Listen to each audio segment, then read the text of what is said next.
Hello guys, this is Rashmi from AIIMS Delhi. तो आज मैं आपको बताऊंगी कि एक्सपेक्टेड कट ऑफ क्या है और इतनी ज़्यादा कट ऑफ क्यों जा रही है, ठीक है।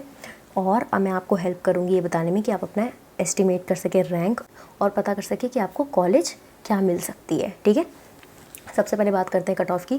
देखिए, कट ऑफ़ का मतलब आपको समझना है कि अगर आपको कट ऑफ़ कितने मार्क्स आ रहे हैं, जो अभी बोला जा रहा है कि 600 आएंगे, तो मेरे हिसाब से कि 590 टू 600 जा सकती है। सारे कैटेगरी के हिसाब से 600 फॉर लगा लीजिए जनरल, और 590 टू 580 ऐसे लगा लो कि जो ST SC वाले हैं, OBC वाले 5 नंबर घटा लो, ST SC वाले 20 नंबर घटा लो, बस इतना ही डिफरेंस होगा।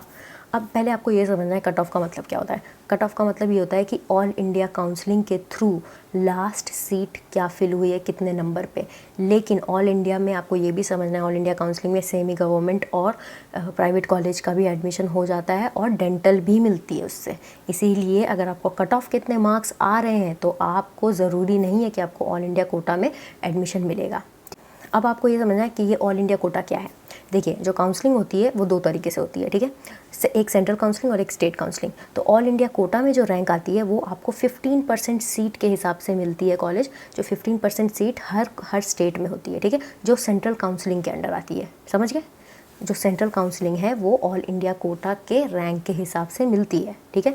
उसके बाद सेंट्रल काउंसलिंग के बाद स्टेट अपनी रैंक निकालती है। आप एक फॉर्म भरते हैं, फिर स्टेट अपनी रैंक निकालती है, फिर वो रैंक आपकी ज़्यादा अच्छी होती है बशर्ते ऑल इंडिया कोटा के कंपैरिजन में, और फिर आपको वहाँ अलग से काउंसलिंग होती है, फिर वहाँ आपको कॉलेज मिलता है। तो वहाँ थोड़े कम नंबर में भी जो है एडमिशन हो जाता है, लेकिन बहुत ज़्यादा का डिफरेंस नहीं होता है, ज़्यादा से ज़्यादा 10-20 नंबर का डिफरेंस होता है, ठीक है। और इस साल इतनी ज़्यादा कट ऑफ क्यों जा रही है इस साल? क्योंकि सबसे पहली बात कि एग्ज़ाम एक ही हो रहा है, ठीक है। एग्ज़ाम सिर्फ एक ही हुआ है, प्लस पेपर बहुत इजी था। आपको एक बात यहाँ पे समझना है कि देख लीजिए, हर साल कट ऑफ जो है बहुत हाई जा रही है। हर साल कट ऑफ में जो है 10-20 नंबर इंक्रीज़ हो रहा है। तो जो लोग अभी तैयारी कर रहे हैं यार, अभी इस चीज़ से पहले ही लेसन ले लो कि इस साल तो अगर नहीं भी हो पाया तो अगले साल तो कर ही लेना, नहीं तो पता चले किसी समय ऐसा आएगा कि 650 कट ऑफ जा रही है, तो फिर क्या करोगे। प्लस स्टूडेंट्स को बहुत टाइम मिल गया पढ़ने के लिए कोविड के कारण। जिन लोगों ने बहुत अच्छे से तैयारी की, कुछ लोग जो लैग कर रहे थे शुरू में, कुछ लोगों ने जिनकी तैयारी बहुत अच्छी हो रखी थी तो वो आराम कर लिए, कुछ लोग या अपना सिलेबस और ज़्यादा ब्रशअप कर लिया, या फिर जिन लोगों की ख़राब थी उन लोगों ने और ब्रशअप करके उस लेवल तक पहुंच गए, ठीक है। तो इसीलिए कुछ स्टूडेंट्स जो है बहुत ज़्यादा स्कोर कर रहे हैं। आप देखेंगे कि 680 प्लस से 715 तक लाने वाले स्टूडेंट्स के तादाद ज़्यादा है। जो मैंने पोल कराया है उसको एक बार देखना। लेकिन आपके लिए एक अच्छी बात यह है कि सीट बढ़ गई है, ठीक है, सीट बढ़ा दी गई है, एम्स के नंबर बढ़ा दिए गए हैं, तो इस साल एडमिशन मिलने की चांसेस और ज़्यादा है। और यार एक बात सोचो ना, तुम्हें तो एक ही सीट चाहिए ना, फिर क्यों परेशान हो रहे हो? अगर अच्छे नंबर आए तो मिल जाएगी सीट।